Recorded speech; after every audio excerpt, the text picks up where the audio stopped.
So I like to say Barak Yahweh, Barak Yahweh Shah, Barak Yahweh, Barak Yahweh Shah, Bahashem Rakak Wadash, double unto the apostles and elders of GMS, and salutations to you brothers out there that's doing this work in truth and sincerity. So let's keep going on to where we left off. This is Genesis 6:1. And it came to pass when men began to multiply on the face of the earth, and daughters were born unto them, that the sons of God saw that the daughters of men, that they were fair, and they took them wives of all which they chose. And the Lord said, my spirit shall not always strive with men, for that he also is flesh, yet his days shall be 120 years. And there were giants. Now this is what people get caught up and say, look, these giants were the sons that were created by angels having sex with women. So when we go into this word giant, Strong's H 5303. Naphil. Naphil. Naphil, it means giants, the Nephilim, right? Now, when you go into that word Nephilim, it actually means fallen ones. Now, let's go into the etymology of the word Nephil, which is to fall, lie, be cast down, fail, to fall, a violent death, to fall. And, you know, it keeps going into fail, to fall, to fall short, to fall upon. So let's get this. When it tells you the giants, which is Nephil in the Hebrew, which means, which gives the meaning Nephilim, which means fallen ones. So let's prove who the fallen ones are. The fallen one are angels. You people are idiots. People are idiots. But you know what?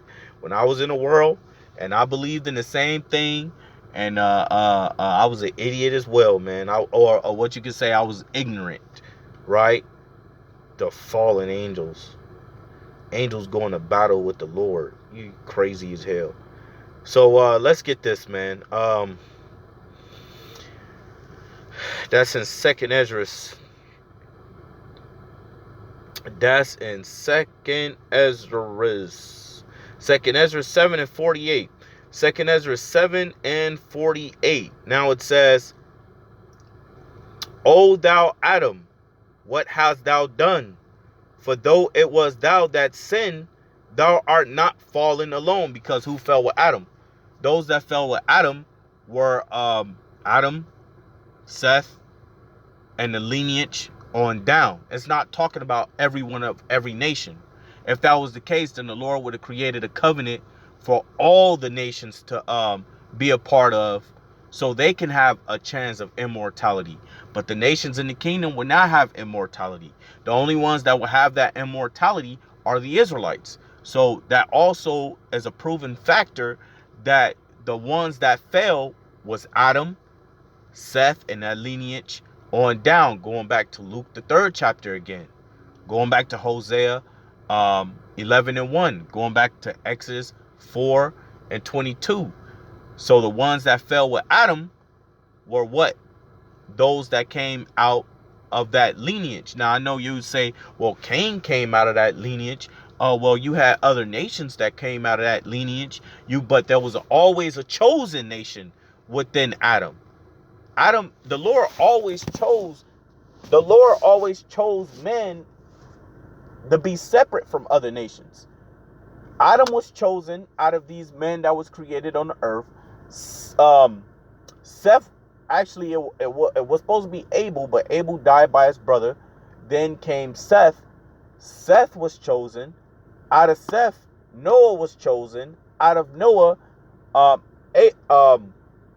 Shem was chosen. Out of Shem, Abraham was chosen. Out of Abraham, Isaac was chosen. Out of Isaac, Jacob was chosen. Out of Jacob, then you had Israel, then Yahushua. So the Lord had chosen men, and that's who have fallen with Adam. It's not talking about all the other nations, man. So let's get it. 2nd Ezra 7:48. O thou Adam, what hast thou done? For though it was thou that sinned, thou art not fallen alone, but we all that come of thee. For what profit is it unto us if there be promised us immortal time, wherein we have done the works that brings death. Right? Now, who's doing the works that's bringing death? The Israelites. The Lord didn't come for all nations. He only came for Israel. Because the laws and statutes and commandments, the promises, the covenants were given unto them. And before they were called Israel, they were called the sons of God. So the ones that fell with Adam was those that came out of his lineage that the Lord chose. That's why the scriptures tell you that all righteous men came out of Adam, Seth, and the names that I named earlier. You know, Adam, Seth, Noah, Shem, Abraham, Jacob, the Israelites, Yahushua, etc., right? So it says, O thou Adam, what hast thou done? For though it was thou that sinned, thou art not fallen alone, but we all that come of thee. It says, for what profit is it unto us if there be promised us an immortal time, whereas we have done the works that bring death? And that there is a promised us an everlasting hope, whereas ourselves being most wicked are made vain. So who is that talking about? Who have that everlasting hope? Israel. Before they were Israelites, they were called the sons of God. So that's a cut. The fallen ones is in 2nd Ezra 7:48 on down. That's why they don't want you to read the Apocrypha, because the Apocrypha gives out a little more details. Now, we don't have to use the Apocrypha. We could prove it in many ways without the Apocrypha. The Apocrypha just hits even more. That's it. The angels end up creating the... So we already hit that up. Now we just hit that up about the fallen, right? Being, you know, those that came out of the lineage of Adam, Seth, on down. So again, it says Genesis 6:4. There were giants. Remember, the word giant goes back to the Hebrew word Nephil, and the meaning of that is Nephilim. Nephilim, when you go into the etymology, means the fallen ones. The fallen ones we just proved in the book of 2nd Ezra, the 7th chapter. So it says there were giants in the earth in those days, and also after that, when the sons of God, again, it's mentioning the sons of God. So the giants and the sons of God are still representing the same people, Salakit, came in unto the daughters of men, and they bare children to them.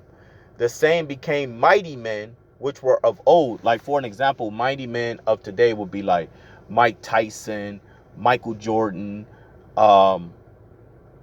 Michael Jackson. You know, these will be what they will call mighty men, because, well, more it would be morally, you know, like again, you know, like Michael Jordan, Mike Tyson, Muhammad Ali, you know, these will be more as mighty men, you know. Let's see.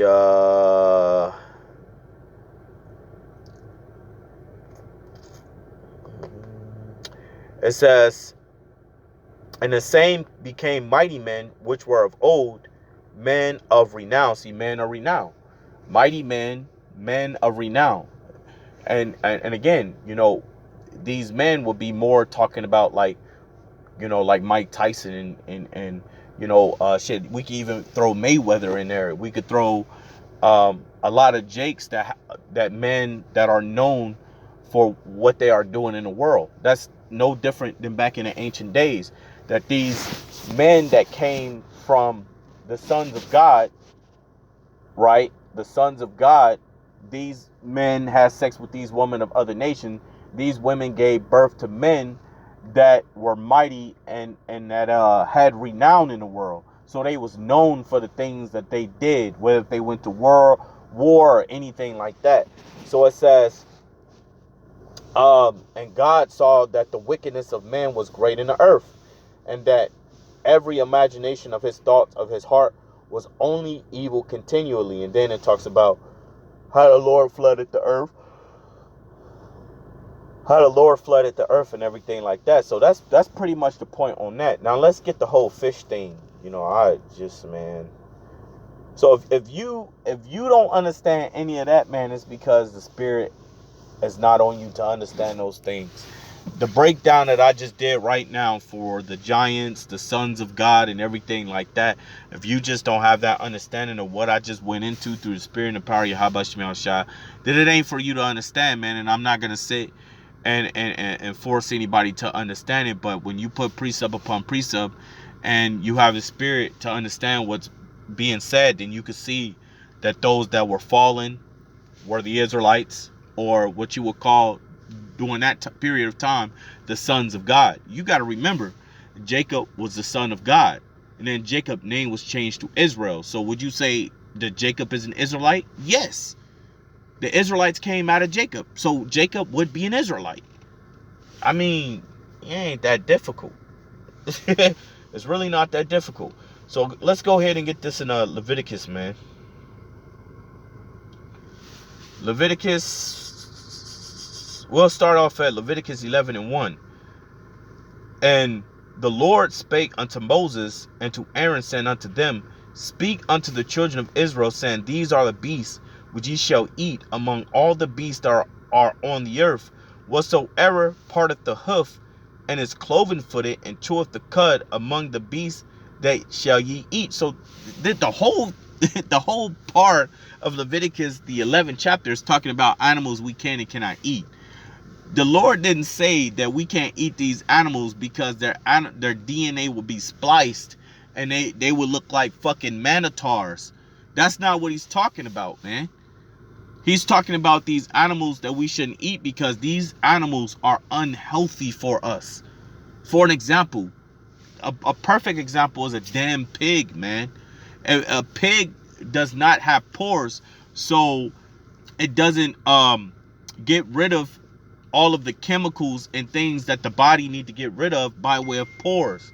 Not only that, but the pig, even though they're cloven-footed, they do not eat the cud. The cud is the grass. When animals eat the cud, the grass, what it does is it's cleaning their digestive system. That's why you could throw a dead body to a pig and a pig would eat it, man. That's a fact. You could throw anything to a pig and it would eat it. Certain fishes in the sea, like crabs and things like that, are bottom feeders. They're like roaches in a way, man. Like shrimp. Shrimp is just a sea roach. Why would you eat something like that? There are bottom feeders, things that can give you parasites and whatever. Now you could say, well, cows can give you parasites. Not as much as a pig would, man. Again, a cow digestive system gets cleaned by way of grass. That's what they eat. Grass and hay and whatnot. But a pig will eat anything in the damn earth. It's a garbage disposal. You might as well take all the trash out of your trash and start eating whatever is in your trash can. That's what you're eating when you eat pigs. Facts. So the scriptures isn't talking about spliced DNA. Now, I'm not saying that they're not splicing DNA. I'm not saying that they're not doing that to these animals.